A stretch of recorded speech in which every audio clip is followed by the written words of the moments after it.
At my dad's birthday, my sister's son dumped soda in my lap and yelled, "Grandpa says you don't belong here." The table laughed. I wiped my clothes, smiled, and stayed quiet. That night, I pulled my name from their loan. By morning, his car was gone. And at 8 a.m., there was a knock at my door. I opened it and saw. My name is Rowan Adley. I'm 36. And if you think you know how this ends, stay tuned. How do you stay loyal to a family that cashes your silence like a check? They needed my credit. Badly. The loan was for a second property, my dad's retirement dream, or so they said. Except it was really for my sister's husband's failing landscaping business, which, by the way, didn't even have a website. Still, I signed, because blood is thicker than sense. Until that night. Until the soda, the laughter, my dad raising his glass and saying, "Kids speak the truth, huh?" Like humiliation was a joke he'd been waiting to tell. I sat there, soaked, tight-lipped. But inside, a switch flipped. I went home and logged into the bank's portal. Removed myself from the co-signer list. They'd made one mistake on the paperwork, listed me as optional party, not primary. They thought I wouldn't notice. I did. By dawn, the loan had been flagged, frozen, reevaluated. And with that freeze, came the repo man. Because the down payment, that shiny new car they bought for the business, had been leveraged against the loan. And now, the loan was in limbo. So when the knock came at 8 a.m., I expected more begging. But it wasn't my sister. It was my brother-in-law. And his hands were shaking. He didn't say hello. Just stood there in a wrinkled t-shirt, sweat on his neck, like he'd sprinted from guilt itself. "They took the car," he muttered. "First thing this morning. Just drove it off the driveway." I stepped aside without inviting him in. He walked past me anyway. "I need you to fix it, Rowan. Just call the bank. Say it was a misunderstanding." A misunderstanding? Was it a misunderstanding when my nephew humiliated me in front of 12 people? When my sister grinned over cake while I dabbed soda from my jeans? When my dad toasted to my exclusion like it was a birthday wish? I crossed my arms. "No." His head snapped toward me. "What?" "No," I repeated. "You dumped soda in my lap. Not literally, but close enough. And then you expected me to pay for dessert. You can't be serious." "Oh, I'm dead serious." He paced my kitchen, hands flailing.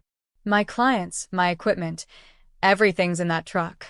And none of that's my fault," I said, calm as glass. That's when he made the mistake. He leaned in. Too close. "You think this won't come back on you? Your father already texted me." I cut in, reaching for my phone.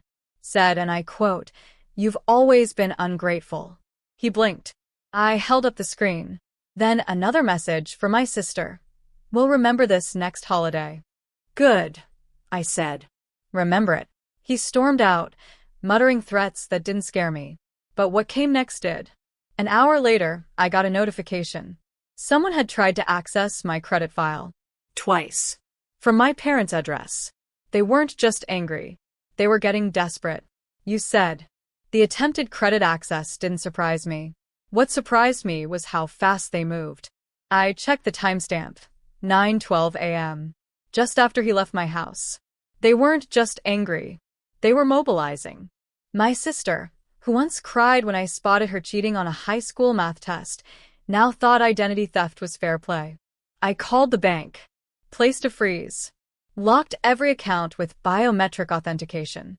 Changed every password, even the ones I hadn't used in years. Then I pulled the deed from my safe. The family cabin. Signed over to my name 2 years ago when Dad needed help avoiding foreclosure. He said, "It's still the family's, I just need your name on it for the mortgage." So I paid it off. $72,000 in silence. I never mentioned it again. Neither did he. Until now. Until the messages started coming in. "That cabin isn't really yours. You know that, right? You think you're better than us now? Don't forget where you came from." I hadn't. I came from a place where love was conditional, where silence was currency, where a little girl learned to smile through insults because That's just how your uncle jokes. No more. I scheduled a title transfer. Not to them, away from them. I put the cabin in a trust. Legal. Sealed. Irrevocable. No family member could touch it now, not even if I died. That afternoon I got a knock. Not at the door. At the window. It was my nephew. The same one who dumped soda in my lap. He stood in the yard, holding a handmade card. Crayon letters spelled out, "Sorry." But I didn't open the door. Because sometimes they send the child to clean the blood off a knife they all held. The card stayed on the porch for hours. Rain came mid-afternoon, curling the corners of his apology. By sunset, it was soggy pulp, a metaphor really. Because guilt means nothing when it's delivered by proxy. That night, I opened my laptop and checked the shared family calendar, something we'd all used for years. Birthdays, holidays, anniversaries. I noticed something strange. My name was gone. From everything. No more, Rowan brings dessert on Thanksgiving. No more, Rowan's half of cabin maintenance due. Even my birthday deleted. Erased, quietly and completely. I refreshed twice. It wasn't a glitch. They'd removed me. Digitally, symbolically, emotionally. But not legally. Because the trust still stood. And the cabin was still mine. And that loan, still frozen, pending reevaluation, thanks to my withdrawal. I knew what was coming. The money talks were about to turn into meetings. And soon after that, threats. So I beat them to it. I mailed certified letters to every name on the loan. My dad. My sister. Her husband. Each envelope included a notarized statement confirming my voluntary withdrawal. A copy of the trust holding the cabin. A letter from my lawyer stating that any further credit inquiries made in my name would result in legal action. No fluff. No warmth. Just ink and law. And then I did one last thing. I booked a cabin rental in the mountains, not our cabin. A new one. With soft flannel sheets and no ghosts in the walls. I needed distance. Not just miles, but meaning. I told no one where I went. Because when you grow up thinking silence keeps the peace, you forget that sometimes distance is the only true boundary. And I was finally learning how to draw one. The mountains were quiet. Real quiet. The kind where you can hear your own pulse, and nothing demands your attention except the rhythm of trees and wind. I didn't bring much. Just a duffel bag, a few paperbacks, and my phone turned off. For 3 days, I remembered who I was before I became the fixer. Before family dinners turned into business meetings. Before trust was something they borrowed, not built. But peace has a short leash. On day 4, I got an email from the bank. Subject: Urgent Activity Alert. Someone had filed a complaint, claimed my loan withdrawal was fraudulent and retaliatory. They even attached a letter. Not from a lawyer. From my father. On letterhead he printed himself. Full of emotional manipulation, calling me unstable, claiming the family was concerned for my mental state, and that my impulsive behavior was putting financial plans at risk. I stared at the screen. For a second it worked. I felt that old guilt creep in. The voice they planted when I was 13 and told to keep the peace, because I was the quiet one. Then I remembered. They laughed when I was soaked in soda. They erased me from the calendar. They tried to steal from me, twice. I called my lawyer. Wes didn't miss a beat. Already drafting a response. We're adding a clause to your cabin trust. No family member may legally claim mental incompetence without court documentation. He paused. You okay? I looked outside. The sky was bruising toward sunset. My tea had gone cold beside me. I'm not broken, I said. I'm just done pretending they didn't try to break me. That night, I slept with the windows open. Because, for the first time in years, the only thing trying to get in was the wind. 2 weeks passed. No calls. No knocks. No new sabotage. Just silence, sharp and waiting. Then came the certified envelope. It wasn't from the bank. It was from my father's attorney. Inside, a letter claiming I'd committed intentional financial sabotage that caused reputational harm and emotional distress. They were exploring civil recourse if I didn't make things right. What did make things right mean? Apparently, it meant re-adding my name to the loan, granting limited family access to the cabin for holidays and events, publicly retracting my malicious legal interference. They were trying to rewrite my boundaries as betrayal. I sent the letter to Wes. He called me laughing. "This isn't a legal threat," he said. "It's a tantrum dressed in legal stationery. But tantrums can still rattle you." I sat with it for hours. Let the memories play like an old movie. Dad asking if I'd ever contribute emotionally, not just financially. My sister saying, "If you don't want to be part of the family, stop acting like it's a burden." My nephew's soda can hitting my lap, sticky and cold. No one had ever asked me how I'd survived all those years quietly paying. They only asked what I'd do once I stopped. So I answered. I drafted my own letter. It wasn't defensive. It was final. I cited every date, every document, every message. Attached copies of every transaction, showing not just absence of fraud, but proof of manipulation from their end. At the end, I wrote one sentence in bold. I owe you nothing legally, emotionally, or financially. I mailed it the next morning. Signature required. That same day, I saw they'd listed the cabin on Airbnb. But here's the twist. They forgot they didn't own it anymore. You said. I nearly laughed when I saw the listing. Photos of the cabin, my cabin on Airbnb.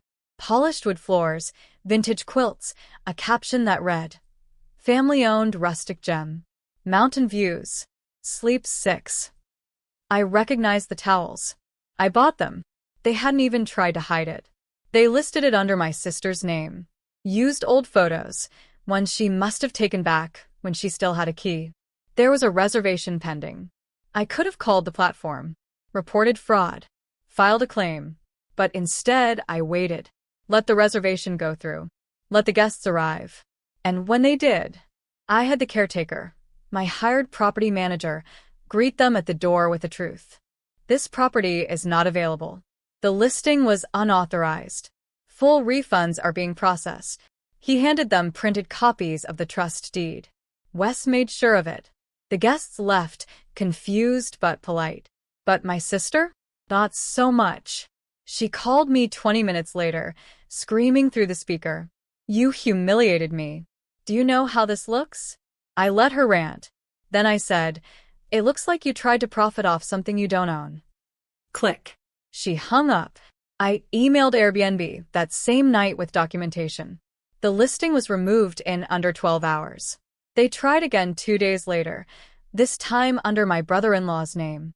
Same result. Every attempt they made only reinforced my case. Pattern of exploitation. Repeated, intentional misrepresentation. Undeniable paper trail. I wasn't just defending a property. I was building a fortress, one document at a time. And when the next envelope arrived, I knew what it was before I opened it. A court summons. They were suing me for alienation of familial property, which wasn't even a real thing. But their desperation was. The courtroom smelled like old paper and pride. They actually showed up with a lawyer, not a good one, just loud.